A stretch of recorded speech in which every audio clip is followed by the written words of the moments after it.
বলছি হ্যাঁ গো, আমি ততক্ষণ রান্নাবান্না সেরে ফেলি, তুমি ততক্ষণ স্নান টান করে নাও, তারপরে তোমার খেতে দেবো।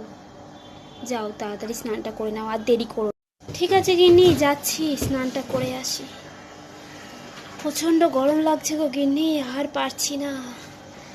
বাজারের যা দাম না গিন্নি, আগুন দাম, মাছ কেনা দায় হয়ে গেছে।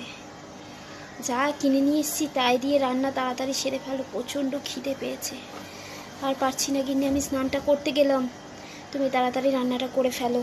বলছি শোনো না গো, তাড়াতাড়ি চলে এসো, রান্না হয়ে গেছে, আমি ভাত বেড়েছি, তাড়াতাড়ি খেয়ে নাও। আসো আসো, তাড়াতাড়ি আসো। এমনি দারুণ খেতে হয়েছে গো, খুব সুন্দর রান্না করো তুমি, অপূর্ব রান্না করো গিন্নি, অসাধারণ খেতে হয়েছে। আচ্ছা গিন্নি, তুমি ইঁচড় কোথা থেকে পেলে? আর সঙ্গে দেখতে পাচ্ছি পায়েসও আছে, কি ব্যাপার বলো তো? আজকে পায়েস করেছো, ইঁচড় করেছো, আর ইঁচড় তো আমি নিয়ে আসিনি বাজার থেকে, তুমি কোথা থেকে ইঁচড় পেলে?